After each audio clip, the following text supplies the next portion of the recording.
branding isn't just a logo, it's a mindset. A holistic approach shaping identities, experiences, and leadership at every level. Welcome to BrandsTalk with your host, Brigitte Bakowski, where excellence meets purpose. We share insights and lessons to inspire and elevate. Let's dive in. Today we have an incredible guest who is not just redefining physical therapy, but also transforming the way we think about mobility, health, and balance in life. Dr. Gina Williams has spent the past 18 years helping people move better and feel stronger. With a doctorate in physical therapy from Long Island University, she's worked alongside some of the top orthopedic surgeons in New York and Connecticut, specializing in sports injuries, chronic pain, and post-surgical rehab. But she didn't stop there. Recognizing the need for truly personalized care, she founded Mobility Health Physical Therapy, a concierge practice that brings expert treatment directly to clients wherever, whether at home, in the office, online, or at her Manhattan clinic. And if that wasn't impressive enough, she also is the host of Health, Wealth, and Relationships Thriving in the Balancing Act, where she interviews top experts on how to work smart and play hard in this ever-demanding world. Dr. Gina's passion for helping others and her commitment to lifelong learning make her a true force in the field of health and wellness. I'm thrilled to welcome Dr. Gina Williams to BrandsTalk. Welcome, Gina. Thank you so much, Dr. Bridget. Whoa, what an intro. Thank you. I'm so happy to be here. I'm so happy to have you here today, Dr. Gina. Let's jump right into, you have a very impressive career path. And let's talk about your transitioning. You transitioned from working alongside top surgeons to launching your concierge practice. What inspired this leap into entrepreneurship in the first place? Well, I've always had, goals and, wanted to go for the next level. What's next? What's next? Even as a child, a teenager, it was never enough. It was, let me find a new thing to learn. And, as I, started learning from top doctors and I honed my skills, I became an expert myself. And it wasn't actually until I was working for a busy outpatient physical therapy practice where I was starting to get a little burnt out. I loved the work that I did. However, their demands to see many, many clients in a short period of time was not safe and was not what I wanted. And it was changing my love for helping people into more of a numbers game of how many people can you see in one day. And so there was an incident one time where a client I was working with, she passed out. And she went into a diabetic coma. I had to revive her. We called EMS, and she was fine. But I had to call her daughter and tell her that under my care, her mom had fell ill. And even though she was fine, I felt such guilt. And that's when I decided I had to resign from work. And I did a lot of traveling to Europe and all over the world, visiting family and making new friends and try to figure out what's my next step. I love physical therapy. I love what I do, but how can I personalize it and make sure that I'm taking care of people's family and friends, one person at a time? So when I came back to New York, I decided that, building my own practice with my own rules was the only way to go. That's a beautiful story. And what challenges did you face in building your company, your brand from the ground up? Were there any? Well, I don't see them as challenges. So with each level of business change, I saw it as this is the new puzzle that I have to help myself work through. And it was very invigorating and exciting to find ways. So initially, working for myself and, with word of mouth, referrals, the business grew naturally and organically because when people hear there's a practice that people are helping you one-on-one and you're getting better. And this woman, Dr. Gina, is very helpful. and caring. And so I got very busy very quickly. However, I was working from 7 a.m. to 8 p.m. at night, and I have a growing family at the time. And I want the whole idea of having my own business stemmed because I wanted to have flexible hours to be with my family. So the next step was to figure out how I can get help at home. So I hired a nanny to help part-time, just a few hours a day to help with the children. And my husband and I really worked around, our schedules to help with that as well. And then I looked into the business because I was getting phone calls throughout the day. And physical therapy, a lot of it, most of the time, is hands-on. And I can't answer the phone for another client while I'm caring for one. And so the first thing I did was, tap my resources, talk to people in my network. And they said hiring, a front desk would be the best thing to do. And so she's virtual and she answers the phone. But I remember taking a phone call for a new client, and I live in New York City, so very busy, fire engines, police cars honking, and I was taking a call for a new possible client and talking to her about her care, and there was all this traffic and background noise in the background. And the client decided not to use me. And I'm pretty sure it's because I wasn't in a quiet area listening to her and being responsive to her. So hiring a front desk, a person to answer my phones, really was vital to helping me, because within the first 3 months of having that person to help, my business increased by 25% without any other marketing things done, no money spent in marketing, just that actual event, because she was able to capture the calls while I was busy taking care of people. Yeah, that was one of the challenges building up your business. Now, let's talk a little bit about your brand name because it's specific. It's called Mobility Health Physical Therapy. That speaks for you, that speaks about what you are doing. So how did you come up with that name? Was it piece by piece? Was it an evolvement of all the stages you went through, getting an idea? What do clients really want and what can I offer? What is trend? What is the demand in the market? What are consumer behaviors, consumer desires, consumer pains? How did you arrive there?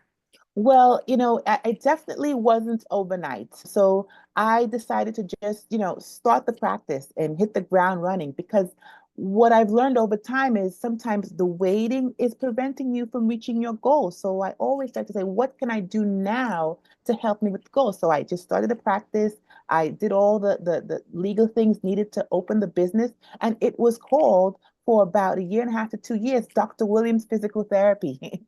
Because I wanted to really take my time with the name. I didn't want to just say, oh, just name it this. I wanted to really think about what kind of service I bring to people. I want a name that says part of what I believe, mobility, from learning from many people and my studies. Movement is the key to good health throughout the lifespan, and so many people that I've worked with and talked to in their 90s, the key trend was movement. And so I knew movement and something flowing was something I wanted as the part of the name. And so looking up other names and things like that, and different things, and doing research on a good name. And so I found also wanted to show that this is something about health and taking care of our body. And so wellness came up and being care. So when somebody hears the company name, they'll automatically realize, okay, movement, health. And it's also a play on words, because we are a company that can come to the client, the accessibility of mobility, health, physical therapies.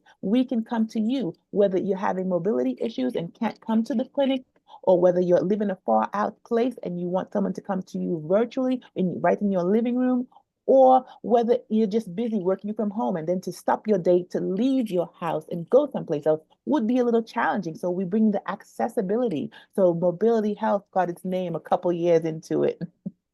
Oh, that's a wonderful idea to kind of connecting the dots, right? There's a trend, that's what clients need. So wordplay and coming up with a descriptive name that actually says what it is, right? Yes, yes. So, Dr. Gina, how do you, as someone in this space, how do you differentiate yourself from the competition? How do you establish the credibility and trust with your patients?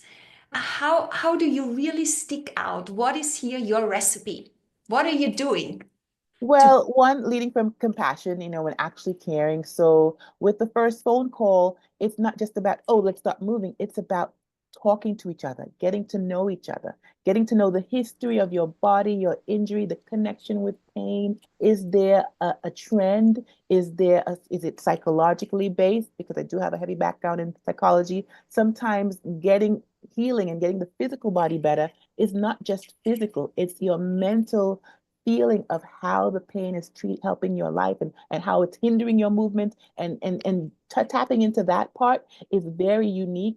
And sometimes, when I go to a patient and the first day they ask me all these questions about what do you do, they're kind of taken aback. It's knowing what you do with your body is very essential in the physical therapy goal, because if your goal is to just interact with your grandchildren and move through your life pain free, it's different from someone who's an athlete and someone who does marathons. It's slightly different. And so we want to always tap into the reason why you want the pain to go away or why you want to move, because it's also a motivation. But it also cues me as the physical therapist to know, okay, these exercises, okay, your grandma, you need to be kneeling and carrying 20 to 30 pounds because of the grandchildren, and you need to be interacting on the floor with them. A runner, maybe you need to, more endurance exercises. So it's so helpful in understanding the client in that way. And also goals, like, your goal is my goal. And so we want to make sure that we're tied in. And the first day is to say, well, that's a realistic goal, or it's not, or a goal like that takes 3 months, and to give the person an understanding of what it takes. And it takes effort. It's not just, me coming in and giving you exercise. It's you also doing the exercises outside of physical therapy time and committing to that goal. Or else, we reassess in a month. If things are not working, if they're unable to fit that commitment, then we have to pause physical therapy until you're able to meet that commitment. And also, I have a lot of resources.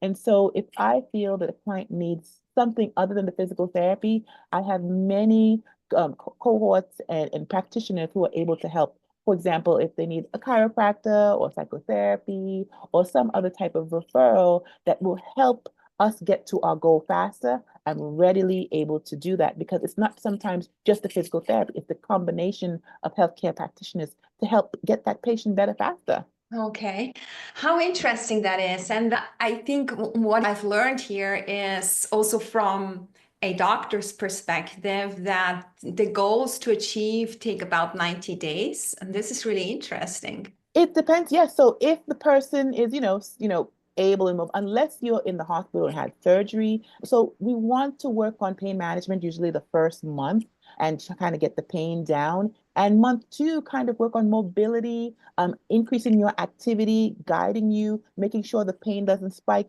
And month three is really functional activity, similar to what your goal is. Maybe if it's a runner, you're not running, 20 miles, maybe you just run a mile, and we kind of test you and see how things go. If you had a major surgery like an ACL replacement, joint repair, that's a little different. But on average, most of our clients have about, 3 months turnaround. The first month coming a lot, coming to visits 2, 3 times a week, and month three, a little slowing down, maybe 1 to 2 times a week, until, they're graduated and they're all better.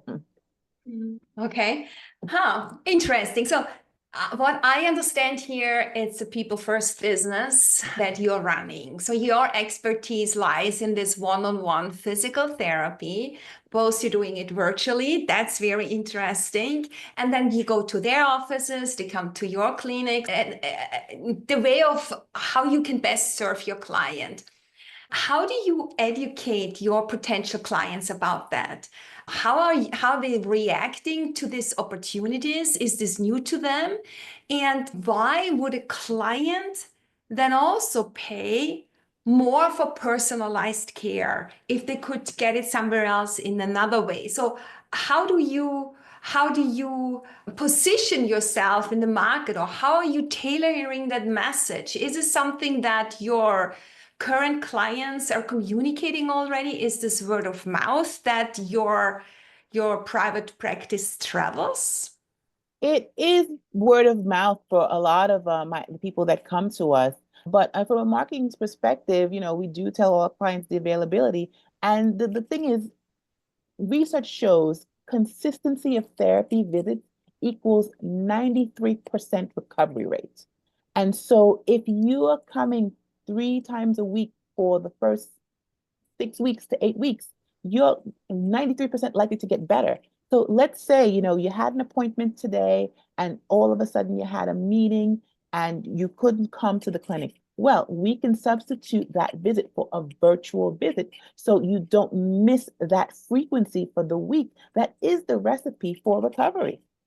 So how does such a virtual hour or assistance work? How is it different to actually going somewhere in person? Well, it's actually quite the same because the examinations, the moving, prior to COVID, I really had a lot of marketing tools to describe what is this thing that we're doing. But many people were doing virtual physical therapy for the past 20 years. So if that idea is not new. It's having a seasoned practitioner look and assess your body. For example, Dr. Bridget, I see you're leading to the left side of your body while you're sitting into the chair. You're not in neutral centered position. And so often our body gives tales about, what side is weaker, what side do we use more, and which side is hurting more. So we're able to visually see that on the screen. And also we do balance assessments and movement things to really be able to judge. So it's just like the physical assessment in person. However, we're not touching you.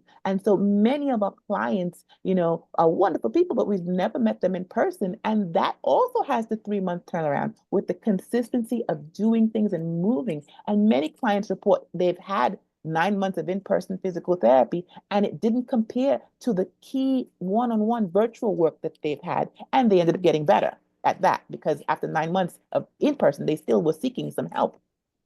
Okay. Dr. Gina, I'm wondering, how does a day in your life, a work day in your life, look like? Because it's virtual and then you have your own clinic, but you're also going to your clients, to their offices or homes or houses. How does such a day look like? Well, I've always liked variety, but also ability to compartmentalize things. So 2 to 3 times a day, I would go to the home and be in the clinic and have in-person visits. And the other couple days a week, it's more virtual where I do, work from home. I do virtual sessions with clients and I do meetings for the business at home. And so it works out very well, especially having a small family. It's very flexible. And isn't that also stressful to travel and then, having several one-on-one meetings back to back right after the other? How can you ensure that there is consistent, high quality care? Well, I'm a big promoter of self-care and taking care of yourself and putting blocks in the schedule in it a month in advance to make sure that I'm having a good lunchtime, time for self-care, time to meditate so that I don't get bogged down. So if by accident there's ever a day where I have back-to-back Zoom meetings, after that day, my reaction is not, yes, it was a rough day, but it's my reaction is to look at the calendar. What did I do? What could I do to correct that, to make that sure that doesn't happen? And I also have a team of wonderful physical therapists who are also part of Mobility Health, who, work with patients as well. And so it's not just me by myself, and, we're sharing, taking care of people, but also, making sure that the schedule is not too busy because it can get tough to be going from home to home and also doing virtual visits. Mhm. So you are a role model, Dr. Gina, about self-care and balancing work and life in a sense. Do you have some recommendations or key strategies, some advice for other entrepreneurs, but also business leaders who experience this physical strain from their demanding schedules? Is there anything that, like the 3 steps or something that you can suggest, recommend that people implement? Well, for me, as a physical therapist, especially, it's always movement and moving. Find some time, even if it's 20 minutes throughout your day, every day, to move, exercise, even take a walk. It's very important for your mental health to clear the mind. And also, I start every day with about 20 minutes of meditation, thinking, processing, just for myself, not thinking about, what I have to do with the business or the children or with my husband, just thinking about me and carving out me time and planning your week, your time. And also etching in, after every 6 months, an actual vacation doesn't have to be going someplace far or just, just in your town, just going someplace new. And even sometimes, we have staycations where we go to a new restaurant. And I always say, well, let's go someplace new to eat. Let's go by the water and let's do something active. And so whatever that is in the neighborhood, and the week goes by and we go by the water, go to the beach or by a lake, and then we eat someplace new, and then we do something physical, whether it's just the park in our neighborhood, but just to make sure that we're keying in with ourselves. And also, what I found is great stress reliever, just talking to other business owners. They're your resource. Even though everyone's business may be different, we as a business owner, the structure, the things that we go through are very similar. And so I find solace, companionship in talking to other business owners about issues that come up and hearing that, oh, I've been through that 20 years ago when I started my business. You're normal. That's the natural ebb and flow of business and how things flow. How releasing is that to know that I'm not unique to the stress that I'm putting on myself right now because of this new current thing that has occurred in my business? Is this via online networking, or are you meeting them offline? How do you find this business buddies or accountability partners, the like-minded people that lift you up, where you can share and discuss and celebrate the wins, and where you get help when you are in the trenches, and where people see the light at the end of the tunnel when you're not seeing it? Well, I've always been inquisitive and, always ask questions to people. So over the years, I've gained online networking partners and in-person networking partners. I also incorporated a business coach who's essential and very helpful, especially as accountability partner. And, when I first started with her, that wasn't an issue that I had, but I said, I've seen you guide many people and I know I would need your help. And so let's just come up with a plan. And so she's very, it's good to have somebody accounting for what you do, because you do it and then it's a second ear to listen to your new ideas and propositions, and it works very well. And in person, it's also very good to go to lunch with someone. Every 3 months I have a few people. We rotate, we meet for lunch, we chat with what's new. It keeps you fresh. You talk about ideas, what's working for you, what's working for them as well. And it's so helpful. But building networking connections also takes time. You don't expect to, meet this, this new CPA today, and the next week your friends, but it also takes effort in engaging, reaching out, and being in touch with them. And so also, making notes, and I have on my calendar, have lunch with Irene every 3 months. So maybe not this month because it's got a little busy, but I push it to the next week and we check in. And so it's just important to really plan and put those things in there, so you're not actually thinking about, oh, what do I have to do now? The plan is already there because you've written it down. Yeah. And cultivating relationships. Yes, yeah. You found them and you feel comfortable and you have built some trust. It's about cultivating them and having rituals, like meeting them every month, Mhm. every other week or something Yes, like yes, it is. And that's big for me. And networking work, people I found on LinkedIn have now become friends because there's a calculation for that. I believe it's about 900 hours before you start to be kind of like acquaintances. And then there's thousands of hours. So it's like just acquaintance, 900 hours of one-on-one time. So it takes time, putting in time. Yeah, it's several hundred hours for sure. Yeah, Yeah. it is.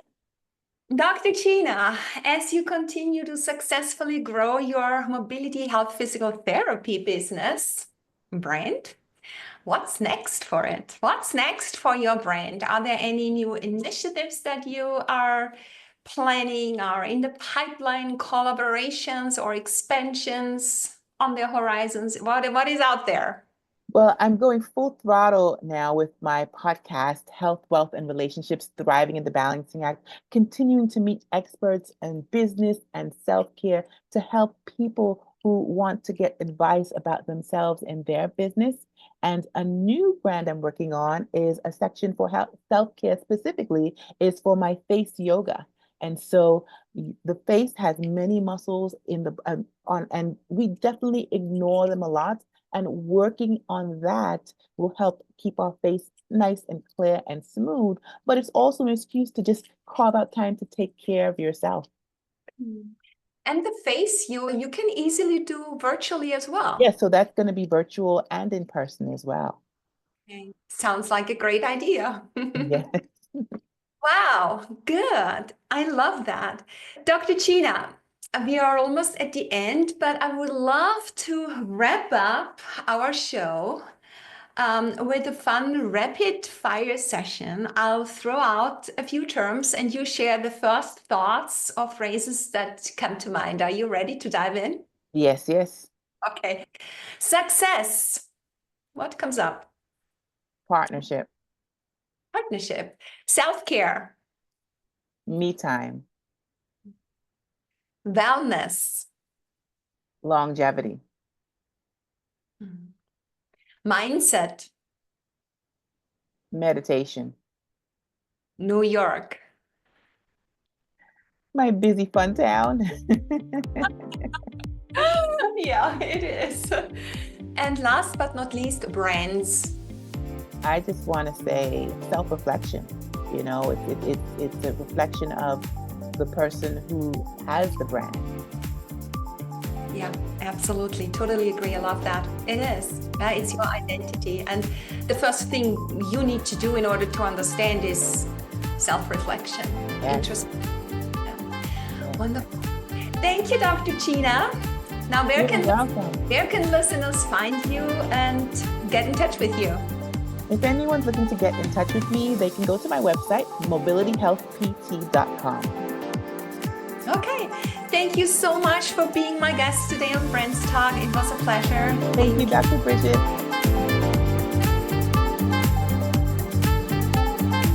If you enjoyed this episode, hit follow on your favorite app, share it with your network, and leave a quick review. Stay tuned for the next episode and keep shining.